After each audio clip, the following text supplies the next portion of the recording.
Tadi bang, saya lihat di bangku penumpang yang mobil abang bawa ini ada yang duduk bang, berbaju putih, sosoknya perempuan. Kayak merinding bang.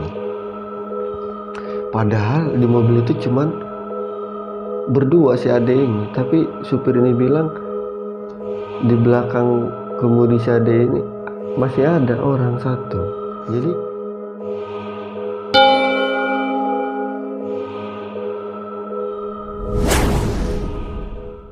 Assalamualaikum warahmatullahi wabarakatuh. Kembali lagi bersama saya Anjasmara di channel YouTube Pink Mystery, penikmat kisah misteri.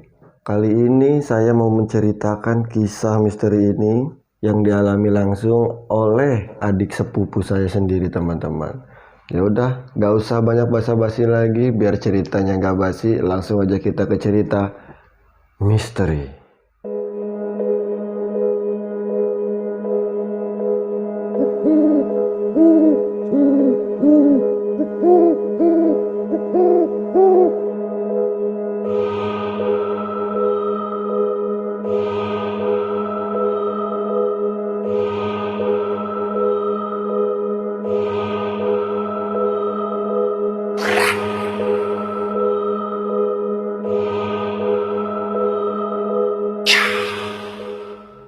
Jadi kejadian ini dialami langsung oleh sepupu saya, teman-teman, dan beliau bernama Ade panggilannya. Kejadiannya ini saat dia ini bekerja. Nah, dia ini kerjanya ini pindah-pindah perkebunan. Kemarin itu pas di bulan Desember ini, dia ini tugasnya di Pekanbaru. Nah, pas di tanggal 20 ini, dia ini dipindahkan ke daerah Jambi lagi, daerah Merlung, teman-teman. Dan dia pun berangkatlah dari Pekanbaru ini, dan si Ade pun memutuskan untuk melewati jalan pintas. Jalan pintasnya ini melewati perkebunan. Nah, di depan hutan itu ternyata jalannya ini benar-benar hancur lah, medannya ini sangat-sangat rusak. Nah, di sini pun dia kan menggunakan mobil Triton, yang mana roda depan belakangnya bisa berputar lah, dia bilang. Nah, di sini pun dia sangat pede lah, pasti lewat lah jalan seperti ini, karena udah terbiasa lah dia lewat medan-medan tersebut. Pasti keluar lah nih mobil, dan nggak tahunya teman-teman, mobilnya ini malah terpendam, terperosok lah, jadi nyangkut lah di tengah-tengah jalan tersebut. Lumpur ternyata sangat dalam, karena di bulan Desember ini kan hujannya lagi benar-benar luar biasa. Mobil itu pun nyangkut. Dia ini berusaha lah untuk mengeluarkan mobil tersebut. Dia bilang pas terperosok itu mungkin masih sekitar jam 4 sore lah. Nah, dia pun di sini istirahat lah setelah berusaha mengeluarkan mobil itu. Dan sampai mau ke jam 6, jam 7 itu nggak ada orang yang lewat. Satu orang pun nggak ada yang lewat. Dia pun di sini udah mulai khawatir lah, kok nggak ada orang sama sekali yang lewat, kendaraan satu pun nggak ada yang lewat kan. Nah, dia pun istirahatlah masuk ke dalam mobil, dan di situ pun dia baru tersadar, teman-teman, karena di tanggal-tanggal 20 ini orang nih udah banyak yang cuti atau libur, karena di tanggal tersebut mau mendekati hari raya Natal dan Tahun Baru. Jadi orang nih banyak yang cuti libur panjang lah. Dan di situ pun dia langsung mulai panik. Dia langsung ngegas mobilnya lagi, gimana caranya biar keluar dari lumpur itu. Tetap usaha dia masih nggak bisa. Nah, waktu pun semakin malam, dan sekitar jam 9 malam sampai jam 10 malam ini cuacanya hujan, teman-teman. Nah, saat dia makan, teman-teman, di mobilnya ini kan mobilnya Triton kan, dia kan ada bak belakangnya. Tiba-tiba kerasa goyang mobilnya ini, dan goyangnya ini gerak gitu, seperti ada yang naik di bak mobil tersebut. Pas naik tuh terasa seperti ada yang jalan, gerak, gerak, gerak. Tapi dia ini nggak berani untuk melihat ke belakang, menoleh ke belakang tuh takut, saking gelapnya di belakang ini. Jangankan untuk menengok ke belakang, lihat kaca di atasnya aja dia nggak berani. Nah, dia pun panik, gas-gas mobilnya lagi, nggak mau keluar juga.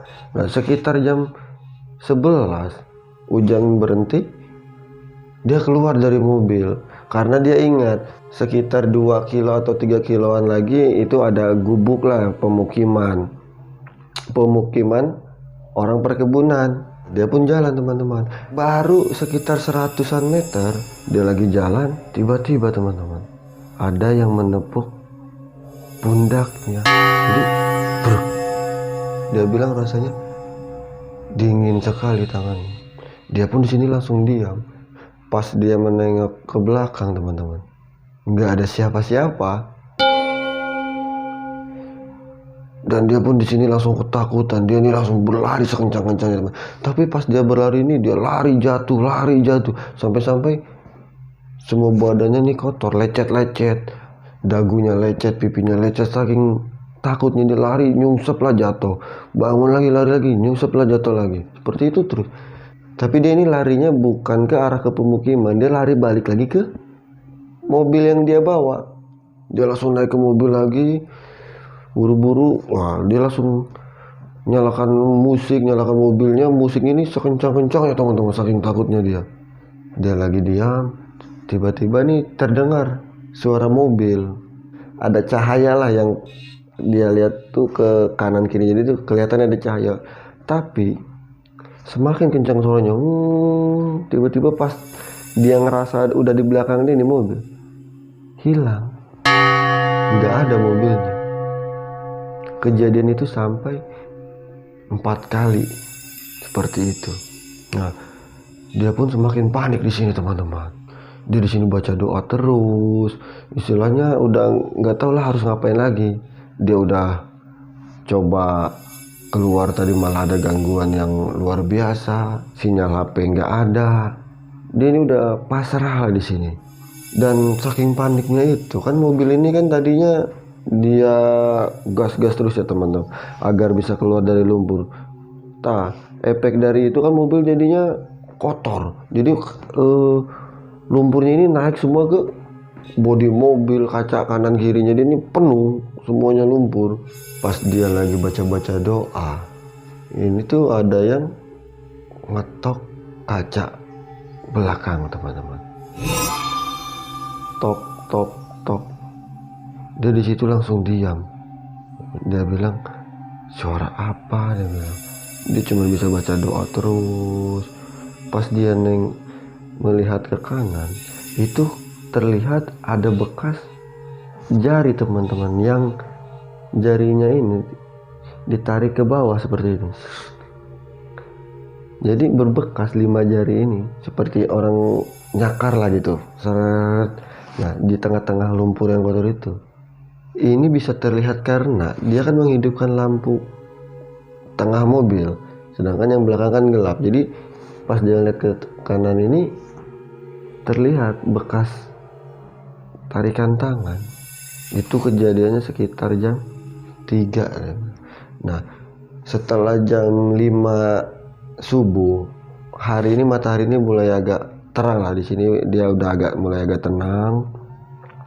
Dan pas jam-jam 6 barulah dia berani keluar dari mobil. Mudah-mudahan dia bilang adalah mobil satu aja yang lewat. Ternyata sampai jam 12 siang gak ada juga mobil atau motor yang lewat. Nah, dia coba berjalan naik bukit sambil nyari sinyal, membawa HP-nya kan, masih gak ada juga, gak dapat juga sinyalnya. Dia turun lagi, kembali ke mobil, sampai waktu menunjukkan jam 6 maghrib lagi, 6 sore. Masih belum ada juga orang yang lewat. Rasa takut dia ini udah mulai muncul karena udah mulai gelap. Dan sekitaran jam 8 malam ada mobil dari arah depan dia, lampu cahaya lah terang. Wah, mobil lewat datang. Ada buru-buru keluar dari mobil, langsung nyetopin mobilnya. Bang, tolong nih, tolong tarikin bang mobil saya bang, dia bilang sambil bermelas lah biar dibantu. Dan si abang supir yang baru datang pun turun. dia ini membawa mobil DT teman-teman, dan di mobil itu ramai lah. Jadi di belakang baknya ini ada 5 orang yang naik. Nah, di pengemudi, supir sama kawannya berdua di depan, jadi total 7 orang. Mereka semua turut. Bang, kok bisa tenggelam di sini nih mobil, parah banget, sampai separuh mobilnya, dia bilang. Bannya sampai udah nggak kelihatan lagi. Iya bang, soalnya semalaman hujan terus, jadi jalannya makin parah. Oh iya sih, emang bulan ini kan emang hujan terus, makanya jalan hancur. Ya udah bang, tolongin saya bang, ya bang. Dan dia bilang sambil melas-melas. Oh iyalah bang, saya tolongin. Kalau abang gak saya tolongin, saya pun gak bisa lewat masalahnya bang. Ditolongin lah mobil ini, ditarik dan bisa keluar. Pas mobil keluar, si Ade pun sempat ngobrol, mau kemana gitu abang. Saya mau ke pos 1, supir itu bilang. Dan si Ade pun bilang, oh ke situ. Oh berarti kita searah aja lah ya bang. Oh abang mau kemana? Saya mau ke Merlung, si Ade bilang. Oh yaudah. Nah, dan di sini pun si Ade minta tolong lagi, bang. Bisa minta tolong nggak bang? Temenin saya bang. Jadi 1 orang nemenin saya. Jadi biar nggak sendirian lah, saya takut bang. Oh ya udah bang, nanti teman saya yang nemenin. Nah, adalah yang nemenin di mobil si Ade. Nah mereka pun pergi dari tempat itu. Nah di jalan pun mobilnya nggak mulus lah perjalanannya, karena medannya parah teman-teman. Jadi nanti mobil DT-nya yang terpuruk ditariklah sama mobil si Ade, nanti mobil si Ade yang terpuruk lah yang nyangkut ditariklah. Pokoknya bergantian seperti itu sampai ke pos 1. Nah tapi di sini teman-teman yang aneh, sebelum nyampe pos 1 ini seringkali supir ini ngedim-ngedimin lampu, kayak ngasih tanda ada apa gitu. Cuman si Ade ini nggak terlalu ngirauin, mungkin ngasih lampu jauh aja dia pikirkan, ngasih tanda aja. Jadi pas nyampe pos 1 itu mereka makan lah teman-teman, karena di situ ada warung kan, dia bilang karena udah lapar banget nih belum makan. Mereka makan semua di situ. Dan supir itu pun nanya ke si Ade, bang, abang tahu nggak? Tahu apa bang? Yang tadi saya ngedim itu. Ya emang kenapa? Tadi bang, saya lihat di bangku penumpang yang mobil abang bawa ini ada yang duduk bang, berbaju putih, sosoknya perempuan. Kayak merinding teman-teman.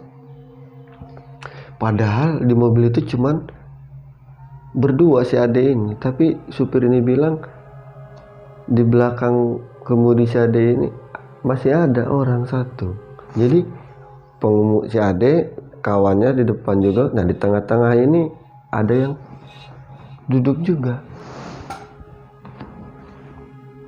Si Ade pun di sini ketakutan.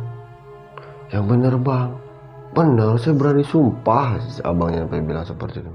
Langsung si Ade pun ngomong lagi ke si abang supirnya, bang, saya minta tolong banget bang, bisa nggak bang kawanin saya sampai ke Merlung bang, nanti saya kasih uang bensin lah sama uang makannya. Saya takut bang sampai ke sana, apalagi ini udah jam 11 malam deh.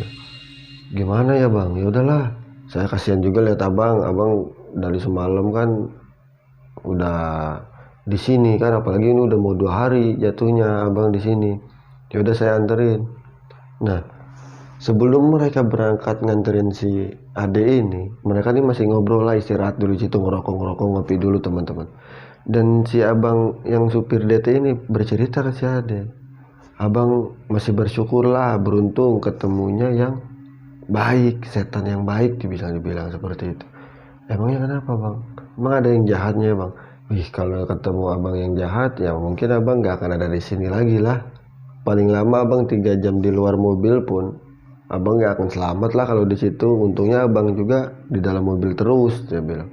Sebetulnya di hutan itu tuh bang, yang tempat mobil abang tenggelam tadi, dulunya tuh ditinggali atau ditempati oleh suku, adalah suku yang terkenal di daerah Jambi ini, daerah Sumatera Jambi ini kan, yang nggak bisa saya sebutkan ya teman-teman karena takutnya sensitif. Di daerah itu tuh ada dua kelompok sukunya, ada suku ada kelompok A, ada kelompok B, dan di kelompoknya masing-masing ini punyalah ketua sukunya. Nah, kejadiannya ini sangat mengerikan, supirnya bilang, karena terjadinya pembunuhan lah di antara suku itu. Ada 3 orang yang meninggal. Kisahnya ini mengerikan lah sebenarnya, saya cerita, dia bilang, tapi biar abang tahu lah gitu. Kejadiannya ini katanya kepala suku yang B ini selingkuh dengan istri kepala suku yang A. Nah, dan mereka pun kepergok lah sama orang-orang suku itu sedang melakukan hubungan suami istri. Nah, kepala suku yang A ini tuh nggak terima, dan mereka pun akhirnya duel lah. Jadi kubu A sama kubu B ini, suku ini berantem lah teman-teman, sampai 3 orang meninggal, termasuk yang meninggal ini si perempuan yang berselingkuh tadi. Dan ada salah satu korban itu, dia bilang lehernya hampir putus lah. Nah, setelah kejadian itulah makanya di tempat itu agak rawan, dia bilang. Nggak hanya mobil abang yang sering kena di situ, banyak. Makanya supir DT itu pun nggak akan berani kalau lewat sendiri. Dia ini selalu ramai-ramai kalau lewat situ. Jadi kalau terjadi apa-apa tuh ramai-ramai, nggak akan takut.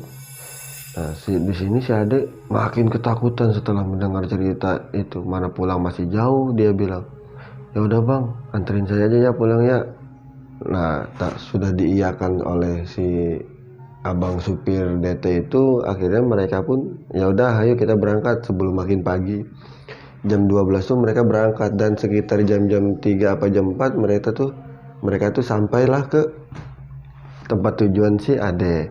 Mereka di sini makan lagi, istirahat dulu, tiduran, jam 6 pagi baru mereka pulang lah, ninggalin si Ade kembali ke perkebunan WKS tersebut.